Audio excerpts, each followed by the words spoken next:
Hope you're doing great. And my name is Naba Zehra. I'm your host for today. We are happy to have you with us as our guest in the brand new series of Media Matters under Publis. And I'm honored to be your interviewer today. Well, I'm honored to be here. Thank you very much. Well, before starting the questions and this whole insane conversation which we'll have today, I would like to inform you that this interview will be published on the website of Fublis. So you can sign up to the Fublis website and then you'll get the access to watch this interview. Okay, great. Okay, so shall we proceed with the questions? Yeah, sure. Okay. How does your background as a fiction writer influence your approach to consulting and technical writing? I think a lot of technical writers tend to want to just present facts without really thinking about a narrative thread. For me, as a fiction writer, I'm always thinking about telling a good story. And I think that that ultimately makes the information a bit more easy to absorb for people, either experts or novices who've kind of stumbled upon some of the topics that I'm writing about. It's not just you're getting bombarded with facts. There's kind of a narrative weave that goes through the whole story. And I think that really informs the way that I write about, these subjects, which, include psychiatry and building science and some other medical fields that I guess aren't totally relevant to this. Okay, my second question for you is that how do you tailor your writing and consulting service to meet the unique needs of each client? Well, I think it has to do with language. And again, this goes back to my background in, I'm a fiction writer, but I was also a philosophy major and studied a lot of philosophy of language in particular. And I think that I look at language kind of as a structure in a way that other people might not. And so I see that within each kind of technical silo that I'm working in, they all have specific linguistic patterns that kind of follow. So it's not just, the technical terms, there's kind of colloquialisms that they use. And if you're not using those correctly, people will identify that you're not part of the group. You don't speak their language and they won't take you seriously. So I think a big part of tailoring to each client is learning that specific, let's call it a professional language, and then learning how to mimic it well enough so that people can't tell the difference and don't recognize that I actually have no idea what I'm talking about. I'm just kind of parroting, what the experts tell me. And of course, I work with them a lot to make sure that, the language is correct. Okay. Well, Jay, could you please tell me what techniques do you utilize to stay creative even when dealing with highly technical materials? So I play guitar a lot, I cook a lot, and I read fiction. So I feel like using different parts of my brain, it allows my thinking to remain kind of elastic, let's say, or flexible. And I think that that's a huge help. If you get trapped in reading these super technical papers over and over and over again, you start to get into rigid thinking patterns, and that's not gonna go well for your language. It's gonna make it, just as rigid. And I try to stay away. So, yeah, using different parts of your brain. Well, that's interesting, by the way. Okay, can you describe your writing process and do you follow a structured routine or is it more spontaneous? It's spontaneous. I wish I had. If I could standardize it, that would make everything easier and make the process go a lot quicker. But I guess the closest thing I can say for a process is with a lot of these, I'll record the interview and then I'll go back and listen to the interview and I'll kind of take notes as I'm listening. And then that narrative thread I mentioned earlier, that will kind of emerge as I'm taking notes on my own interview. And then that's usually what will dictate the structure of the piece. And it is not efficient. It is not time consuming. It is stupid. I think no one should do what I do, but that's the pattern. That's what I've developed over the years. So that's what I use. Okay, well, what has been the most unexpected piece of feedback you've received about your writing? The Like most, any incident you remember? yeah, I don't remember a specific incident, but this has come up a couple times when people will be like, for a while, a few years ago, I was writing compliance for New York City building codes, and I was essentially playing the part of a lawyer on the internet, which is fun. And, I'd have actual landlord tenant lawyers be like, well, what do you think? I mean, this seems to be your expertise. Like, where did you go to school? And I'm like, I am not a lawyer at all.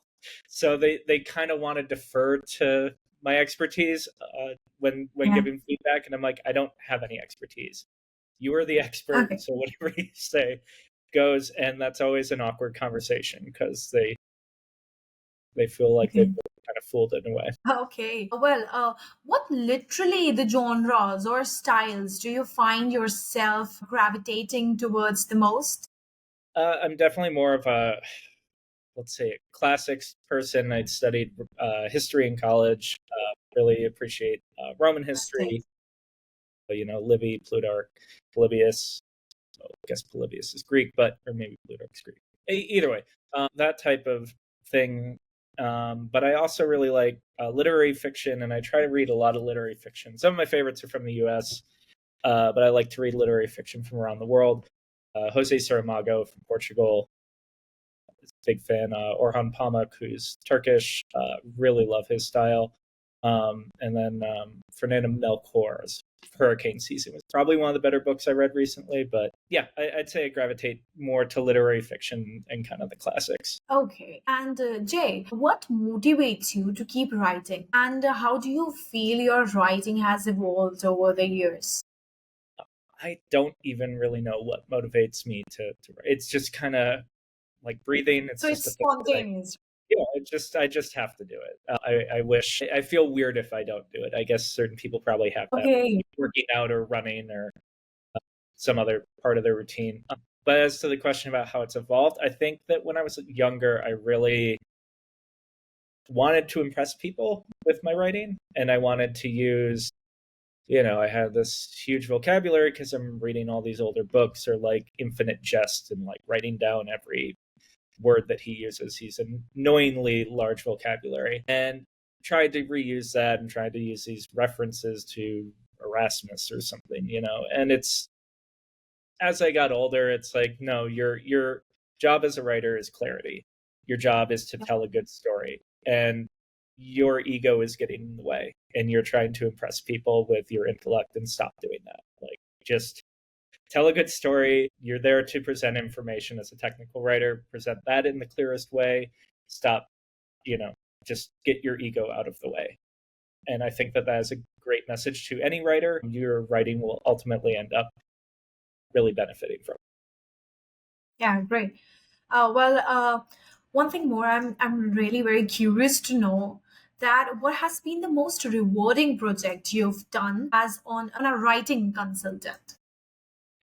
So I helped a doctor write a book on medical marijuana, and medical marijuana has um, there's a lot of baggage attached to it. It's also an incredibly complicated subject. People tend to think of it as just this plant that you smoke, which I mean it is, but there's 140, 150 different cannabinoids, dozens of terpenes and terpenoids, flavonoids, other compounds. I mean, sometimes there's 500 different drugs or different compounds in this plant, and um, dozens, if not hundreds of them, have therapeutic elements to them.